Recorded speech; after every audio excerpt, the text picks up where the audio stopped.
Well, interesting story. We moved from Calgary to Edmonton to open up a motorcycle shop.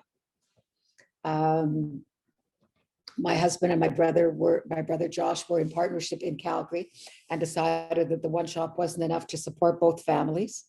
So we moved to Edmonton. He opened up just across from Commonwealth Stadium. It was called Accessories Unlimited, and they had accessories for all kinds of motorcycles. And they built bikes from the ground up, and then they also accessorized motorbikes. And so he was in that for 5 years. And then he sold the interest to my brother because it was, for Eric, it was a way for him to get into business for himself, which he always wanted, but it wasn't a vehicle that he could relate to. And so he sold his interest to my brother Josh, and we took the kids, we rented a motorhome and went to California for 6 weeks. And wherever we went, we've always made a point of searching out the Jewish delis and loved them. And Edmonton didn't have one at the time. So we came back and, made the natural progression from Harley's to to corned beef. We rented the spot right next to Eric's uncle was the kosher butcher, Jack Woodrow, may his soul rest in peace, in partnerships with his brother-in-law and cousin, Zalmanoviches. And so he rented a part of the other half of the building. And we started it in 1979. We opened December 1979. And we were bringing in the bread from Winnipeg because we were told Edmonton didn't have a good rye bread. So, and we tried, and this Winnipeg rye bread was amazing. So, but the first time we had to delay our opening because the first shipment was delayed by a snowstorm in Regina. And so till it got to us, we couldn't open, right? So, and we did that for a while, and then it was never like as good as fresh baked bread. So we decided that good bread fresh was better than the best bread stale. And so we started buying from Alberta Bakery, and then the bagel bin opened up. Bonton at that point wasn't doing any commercial sales. So we started with Alberta Bakery, and then Bagel Bin opened, and we started using their rye bread, etc. And that was December 79. And we closed in June of 97. When we opened, it was kosher style. We didn't have, although we did have a Reuben, there was cheese and meat on that. And then after a while, we got many, many requests for things with trafe. And so we did add a BLT to the menu. We did add an HAM and cheese to the menu. I couldn't even say the word, I had to spell it. And they were big sellers. What can I tell you? We added live jazz to the every Thursday night. I'm trying to think what year it was. We had it for, I think, about 15 years before. So we probably added it in something like 82, 85, something like that. And every Thursday night we had live jazz, and Eric advertised it through through the Journal.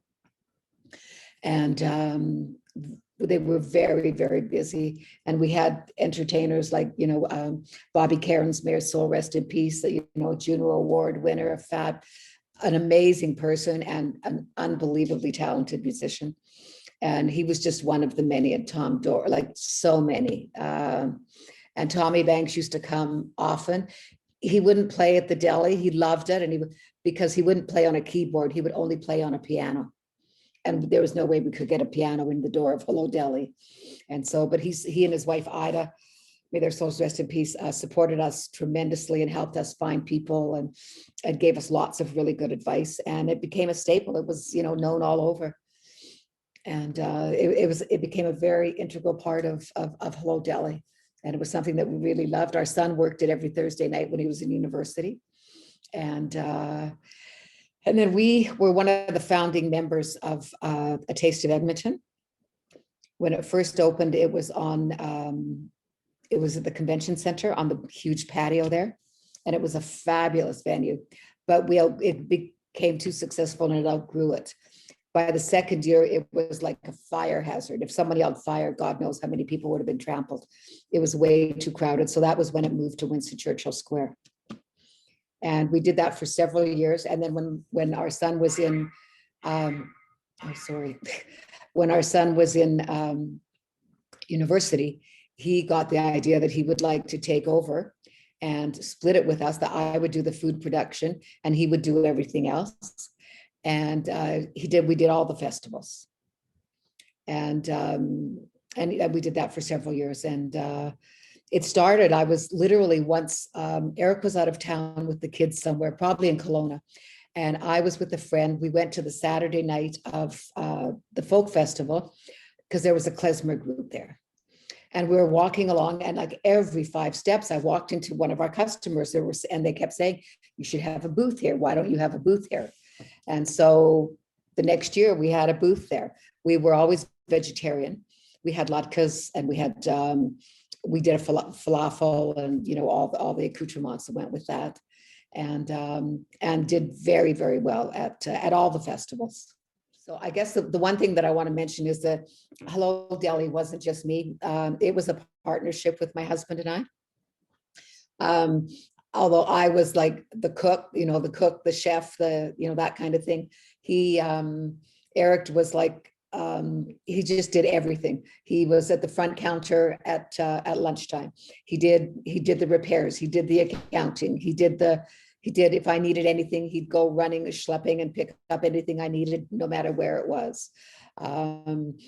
Even in the catering business, he supported me completely, got me the proper vehicle, got me, if I was at the event and realized I forgot a piece of equipment, he'd zip it out there right away. It was, from the moment we started Hello Deli, it was a real partnership, and it just went through the whole time. And then even when I was on my own, he was always there, being my right hand and supporting me and helping me through everything. A real partnership.